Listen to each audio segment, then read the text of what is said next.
There's a lot that goes into properly designing a solar energy system. In this video, we break down the process from the initial site visit to energizing your system. Alright Larry, so let's talk about properly designing a solar system. Starting off at the very beginning, from the site visit to the final design, what goes into that? So just a quick overview, Warren. At the site visit, our solar consultant goes out, they collect some pictures, some on-site information. We primarily use aerial imagery to get measurements and even roof orientations and tilts and that type of thing. And then after the project is sold, it goes to our operations team. The project manager goes out there and gets actual boots on the ground. So he might get actual physical measurements on site, or he might use a drone or some other device like that to get more accurate readings. And at that point, we're ready to do the final design. And then what goes into that final design or the system layout? So there's a number of things to think about with the system layout. One is what setbacks are required. So different counties, different townships even, different states, different jurisdictions have different requirements. And often what they're looking for, typically for residential, is 3 feet up along the side and 3 feet at the top. So a firefighter can get up the side and can cut along the peak of the roof if needed. And then for commercial, it's often going to be 4 feet all the way around the roof, four to 6 feet. So that's something that's critical for us to understand when we're doing that final design. So now that you have the layout in mind, how do you go in about selecting the hardware? So there's a couple of things that goes into that. One, what's your service like? Is it single phase, 3-phase? What voltage is it? What are your energy requirements? That's going to dictate maybe the size of the inverters that we use. What's the size of your roof? That might dictate which panels we use. And then there's also maybe some code requirements like rapid shutdown. Is that required? How far away are you from the interconnection point? That might dictate some of the inverters that we use, the wire sizing, or that type of thing. All right, Larry, so what goes into properly sizing a system and calculating the production that it's going to produce?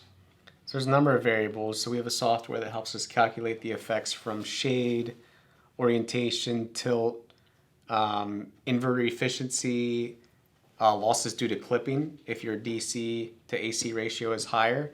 So there's a wide variety of variables that we look at to calculate that final number. Great. And then what engineering is involved? And then how do we know whether or not the roof can handle the weight load of the solar array? So there's electrical engineering and then there's structural engineering. So electrical is going to be, how do these systems fit together electrically? Okay. Does my panel, is it compatible with my optimizer, with my inverter?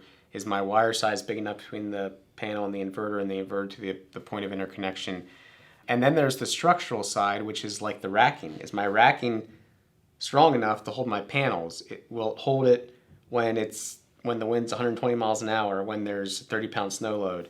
And then finally, on the structural side, it's will the roof handle the additional weight load? And for that, we go to a structural engineer and have them look at the structure itself, make sure it can handle that extra weight load. And I'll just say this too, we use engineers, Ps throughout the process. Electrical, structural for solar, and then structural for the actual roof load itself.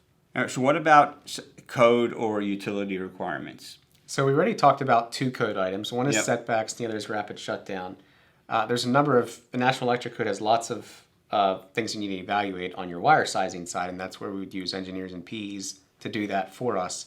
But then on the utility side, there may be requirements there as well. Maybe your transformer's not big enough. Yeah. Or maybe the utility requires some type of monitoring or some level of control or equipment that needs to be installed. So those are all things we have to think about in that design. Great. And what about, are there things that we may be unaware of at this point that we won't know until construction begins?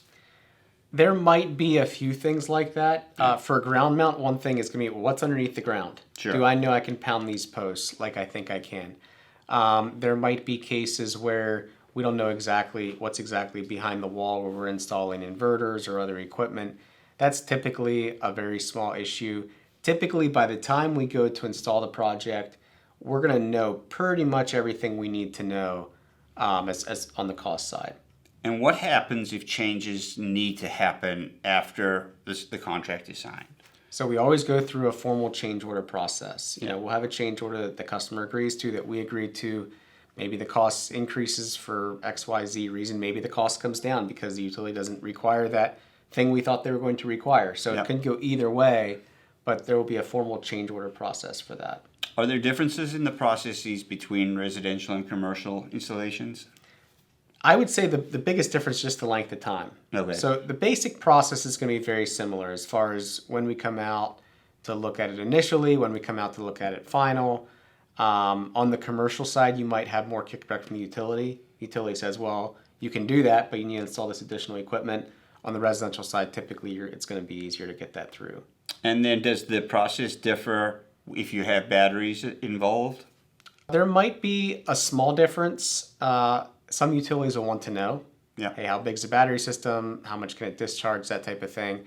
And then there might be some AHJs that have requirements around where you can install your batteries. But that's typically not a big issue at this point. So what would you say to a DIYer that thinks that they could do this themselves? I'd say go for it and call us in 3 months when you have issues. No, there's a lot of things to think about. There's a lot of details. If you're going to DIY this thing, you need to make sure that you understand all of the things that we're talking about, all of these ramifications, all of the engineering, that you understand all of that from the front end. Because what you don't want to do is be partway through and need to call a solar contractor to now come in, sort through everything, figure everything out, and then figure out a plan forward. Ideally, you start with the company right from the start that can handle everything, the purchasing, the design, the whole process from start to finish. Right. If you're a business leader or homeowner and want to see how solar can help you save more of your hard-earned money, visit paradiseenergy.com to request your free custom quote. In addition, our website is full of calculators, blogs, buyer's guides, and more, all designed to help you on your way to a successful solar investment. Thanks for watching, and click here to watch the next video.